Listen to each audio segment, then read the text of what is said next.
This video is brought to you by Tokyo Tree and Sakura Co, but more on them later.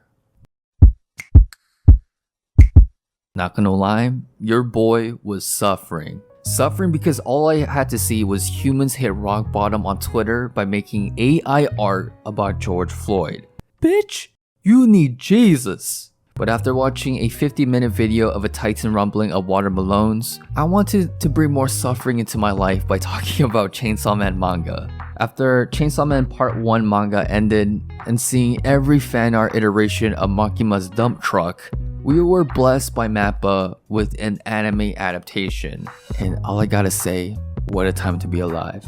Seeing the main waifu power laughing hysterically with devil guts sliding down her face is a true scene to behold. So, just to add more hype to this historic time of Chainsaw Man's supremacy, I wanted to talk about 10 manga scenes and arcs we should all look forward to in the Chainsaw Man anime. Also, if you think Kobeni's car is best girl, like, share, and subscribe this video.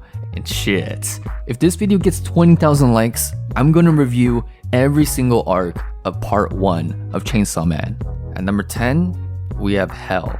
I cannot even explain the amount of goosebumps I got from Santa Claus sending everyone to hell. That one scene of the finger wiping people out, to the six-fingered hand of the devil descending from the sky and yeeting everyone to hell. Then the next thing you know, you see the whole gang touching grass with the full backdrop of hell in the back. I don't know how Fujimoto came up with this concept, but no puns intended, it was eerie as hell. Could you imagine, as the darkness devil descends, they play one of composer Ushio's music in the back, and the music has the same vibe as the one they used in that one iconic Jump comic manga trailer? Sheesh! I will be levitating like Fujimoto once I see all of this come together. At number 9, we have Power and the Darkness Devil Chapter 71. This is when we saw major character growth from Denji. Instead of giving into his down bad feelings for Makima, our boy decided to look after Power, who was losing it after making contact with the Darkness Devil. What I personally liked about this chapter was that it broke the mold of your typical shonen series. Firstly, the sexual imagery. I don't know how Fujimoto got the pass for some of these panels to get published in a shonen magazine. But what was more cool about all of this was that this imagery didn't feel sexual at all. It was a surreal feeling. The second thing I want to point out is this whole sequence between Denji and Power showed a very deep bond between them. I would say sibling energy, but this ain't no home sweet Alabama plus fire punch. It was honestly pretty cool seeing Denji turn down his horniness for Makima and really look after Power as she deals with deep trauma. At number 8, we have the Bomb Girl arc, chapter 40 to 52. Reze, without any question, is the bomb. Just from the initial meeting of Reze where she's smiling as she received a single flower from Denji, to the really emotional death of Reze as she looks at Denji waiting for her alone in a cafe with the bouquet of flowers. This was an emotional roller coaster, and where we solidified the famous term, fuck Makima, all my homies hate Makima. Reze's character design was so badass, and I was literally on the edge whenever she transformed into her devil form. Y'all know Mappa about to pour in their whole budget animating that one iconic scene of Reze kissing and biting Denji's tongue off, and you know we're gonna get some Jujutsu Kaisen movie Mappa level animation between that fight scene of Reze and Denji. Shit, this would get me more hyped than Akon throwing a kid off stage during his live concert. At number 6, we have the Gun Devil chapter 74 to 76. I mean, the lead up to this alone is very sad. That one panel of Aki going like, I would sell my soul to the devil himself. I just want Power and Denji to survive and live happy lives. Then Makima is like, okay, say no more, and completely absorbs Aki. God damn it, Makima, not my boy Aki. And y'all probably seen that really viral fan animation of the Gun Devil emerging above the church. If Mappa actually goes through all the different names they showed in the manga, I will honestly give them a standing ovation. There was actually a mad lad on Reddit that individually listed every single name that was listed in these manga panels. Fun fact, the creator of Golden Kamuy, Satoru Noda, was listed on this kill list. At number 5, we have Aki vs Denji, Final Fight, chapter 77 to 79. But we went from the last boss fight of Makima and the Gun Devil to the final heart-wrenching battle between Aki and Denji. There are just so many things sad about this development. Firstly, Aki got possessed by the very thing that killed his family, and in turn is killing innocent people's lives with the Gun Devil's powers. How messed up is that? Secondly, I just start crying whenever I see a picture of a snowball now. It was just sad seeing Denji coming to the conclusion that Aki cannot be saved, and the only way of setting him free is by killing him. The brilliance of showing Aki's point of view of this brutal fight as if he was in a mere snowball fight, but in reality his mind is completely possessed. Mappa better not just dedicate an anime episode to this, but we need a whole ass anime movie for this battle. I swear, seeing Aki dying at the hands of his close friends and then going into the afterlife of meeting his beloved younger brother again, that's going to be this generation's version of Pokemon first movie, Ash turning into stone. But to cheer all you guys up, let's talk about today's sponsors, Tokyo Treat and Sakura Co. These two companies should be your go-to subscription service for some dank Japanese snacks. Firstly, Tokyo Treat got you covered with pop Japanese snacks you can find at your local Japanese convenience store. This month's theme is Akiba Adventure, paying respect to Akihabara, which is literally the mecca for all anime weebs and otakus. I mean, it's the go-to place for maid cafes where I was forced to go to when I was visiting Japan, and I lost my soul. Moe, kyun. We got the chestnut Kit Kat.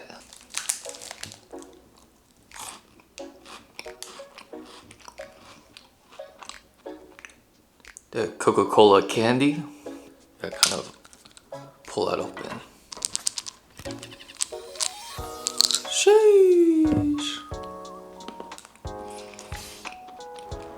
That's fire. Next up, we have Sakura Co, who got you covered with the more traditional Japanese snacks made by local Japanese snack makers. This month's theme is Colors of Koyo, an ode to the beautiful autumn scenery of Japan, with the word Koyo directly meaning the changing colors of autumn foliage. We got this Momiji cookie. I placed it on this Sakura Co tableware. Itadakimasu. And then we got this Momiji Manju.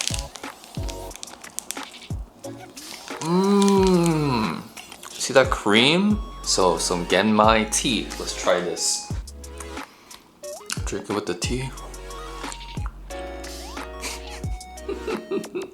Yeah, so if you like great Japanese snacks, use my code down below for $5 off your first order of Tokyo Treat or Sakura Co. Anyways, y'all, back to the regular video. At number 5, we have Kobeni's car. Let's talk about something positive for once.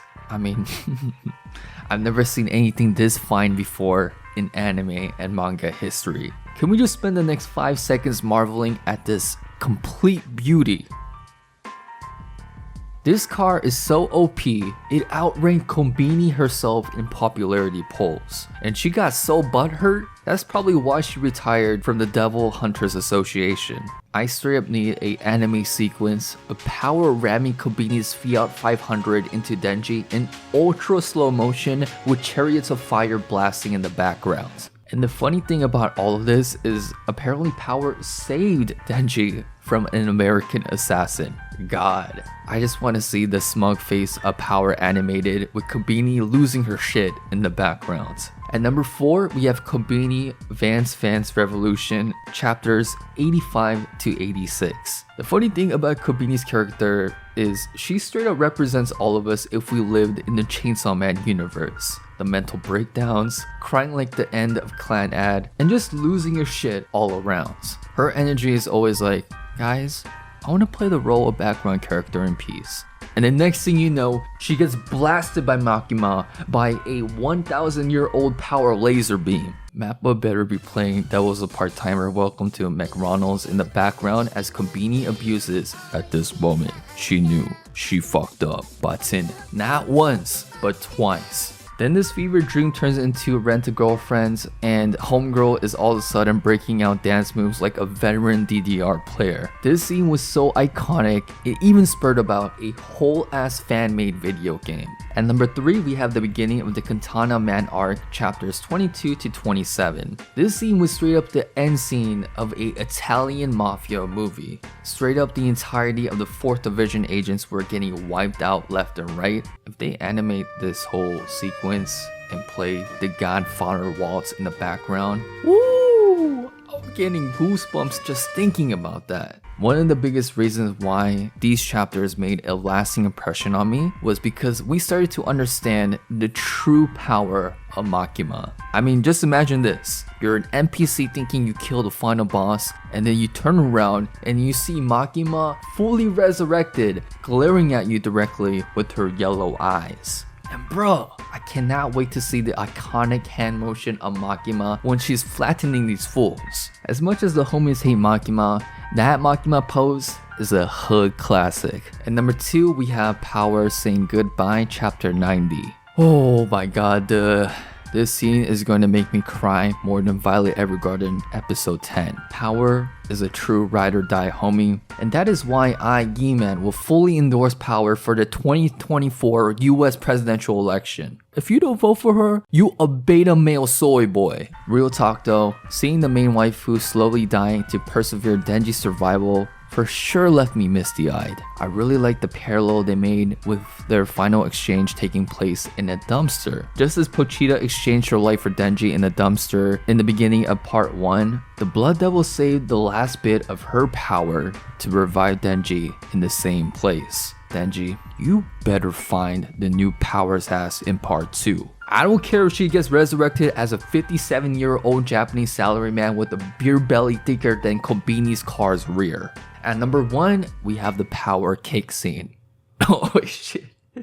No, scratch that. We have Denji vs Makima final showdown with a side of hamburgers. You got no dialogue, you got blood spurting everywhere, and Makima finally ripping out Pochita from Denji's chest. Bro, you cannot get any more hype than this. And I really liked the little touch of Power's horns ingrained in the Chainsaw Man design. Fujimoto, why do you gotta play with my heart like that? Finally, in typical Mad Lab fashion, Denji ends up eating not only her dump truck, but literally eating her asshole. Now that I think about it, I think this is a really genius way of showcasing his character development. We went from Denji making a Himino throw up breakfast toast to a whole ass family burger Happy Meal. I don't understand how Mad Lab Fujimoto's mind works, but I guess this was a joyous occasion for anti-Makima fans and also Makima fans. Because on one hand, you get to see her dead, and on the other hand, you get to see her finally become one with Denji, literally. So that was my personal top 10 manga moments / arcs I cannot wait to get animated by Mappa. Once again, huge shout out to Tokyo Treat and Sakura Co. Make sure you use my code on your first order. And until next time, this has been your boy Ye-Man. Peace out.